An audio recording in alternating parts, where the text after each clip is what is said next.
ಶ್ರೀಧರ್ ನಾಯಕ್ ನಿಧನದಿಂದ ಕಿರುತೆರೆಯಲ್ಲಿ ಸೂತಕದ ಛಾಯೆ ಮೂಡಿದೆ. ಕಲಾವಿದನಾಗಿ, ನಟನಾ ತರಬೇತುದಾರನಾಗಿ ಶ್ರೀಧರ್ ಸಾಕಷ್ಟು ಹೆಸರು ಮಾಡಿದ್ರು. ಶ್ರೀಧರ್ ಸೋಂಕಿಗೆ ಗುರಿಯಾಗಿದ್ರು.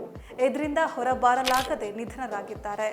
ಶ್ರೀಧರ್ ಒಂದು ಹುಡುಗಿಯನ್ನ ಪ್ರೀತಿಸಿ ಮದುವೆ ಆಗಿದ್ರು. ಆದರೆ ಬಳಿಕ ಅವರು ಹೆಂಡತಿಯಿಂದ ದೂರವಾಗಿದ್ರು. ಈ ಬಗ್ಗೆ ಶ್ರೀಧರ್ ಪತ್ನಿಯದ್ದು ಎನ್ನಲಾದ ಹಳೆಯ ಆಡಿಯೋ ಒಂದು ಎಲ್ಲೆಡೆ ವೈರಲ್ ಆಗಿದೆ. ಈ ಆಡಿಯೋದಲ್ಲಿ ಅವರು ಪತ್ನಿಗೆ ಏಡ್ಸ್ ಇತ್ತು ಎಂಬುದನ್ನು ರಿವೀಲ್ ಮಾಡಿದ್ದಾರೆ. ಶ್ರೀಧರ್ ನಾಯಕ್ ಪತ್ನಿ ಜ್ಯೋತಿ ಅವರದ್ದು ಎನ್ನಲಾದ ಆಡಿಯೋ ವೈರಲ್ ಆಗಿದ್ದು, ನಾನು ಸಿಂಗರ್ ಆಗಬೇಕು ಅಂತ ಇಂಡಸ್ಟ್ರಿಗೆ ಬಂದಿದ್ದೆ. ನನಗೆ ಯಾರ ಮೇಲೂ ಅಟ್ರಾಕ್ಷನ್ ಆಗಿರಲೇ ಇಲ್ಲ. ಈ ವೇಳೆ ಶ್ರೀಧರ್ ಪರಿಚಯ ಆಗಿತ್ತು. ಆ ಬಳಿಕ ಸ್ನೇಹಿತರಾದೆವು. ಬಳಿಕ ಪ್ರೀತಿ ಬೆಳೀತು. ಶ್ರೀಧರ್ ನನಗೆ ಪ್ರಪೋಸ್ ಮಾಡಿದ್ರು ಎಂದಿದ್ದಾರೆ. ಮನೆಯಲ್ಲಿ ಬಂದು ಮಾತನಾಡಿ ಮದುವೆಗೆ ಒಪ್ಪಿಸಲು ಯತ್ನಿಸಿದ್ರು. ಆದರೆ ನಮ್ಮಿಬ್ಬರ ಜಾತಕ ಕೂಡಲಿಲ್ಲ.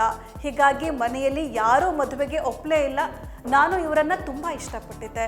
ಹೀಗಾಗಿ ನಾವು ಮದುವೆ ಆದೆವು ಅಂತ ಆಡಿಯೋದಲ್ಲಿ ಮಾತು ಆರಂಭವಾಗುತ್ತೆ.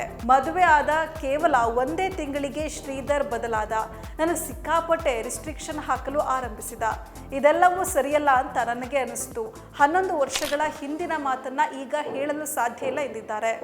ಅವನು ನನ್ನನ್ನು ಪ್ರೀತಿಸ್ತಾನೆ ಅಂದುಕೊಂಡೆ ನಾನು ಬಂದಿದ್ದೆ, ಆದರೆ ಪ್ರೀತಿಸಿಲ್ಲ.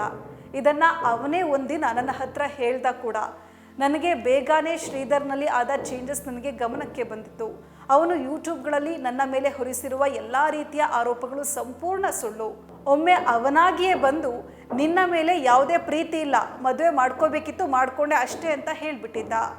ಅವನು ನನ್ನನ್ನು ಓದಿಸಿಲ್ಲ, ನಾನೇ ಕೆಲಸ ಮಾಡ್ಕೊಳ್ತಾ ಓದಿದ್ದೇನೆ ಎಂದಿದ್ದಾರೆ. ಶ್ರೀಧರ್ ಜೊತೆಗಿನ 11 ವರ್ಷದ ಸಂಸಾರದಲ್ಲಿ 2 ಬಾರಿ ಸಿಂಪಲ್ ಸೀರೆ ಕೇಳಿದ್ದೇನೆ. ರೇಷ್ಮೆ ಸೀರೆ ಕೂಡ ಕೇಳಿಲ್ಲ. ಒಂದು ಐಸ್ ಕ್ರೀಮ್ ಕೊಡಿಸು ಅಂತ ಕೂಡ ನಾನು ಕೇಳಿಲ್ಲ. ನಾವಿಬ್ಬರು ಫ್ರೆಂಡ್ಲಿ ಬದುಕನ್ನು ಬದುಕಬೇಕು ಎಂದುಕೊಂಡಿದ್ದೆ. ನಾನು ತುಂಬ ಪೆಟ್ಟನ್ನು ತಿಂದಿದ್ದೇನೆ ಅಂತ ಹೇಳಿದ್ದಾರೆ.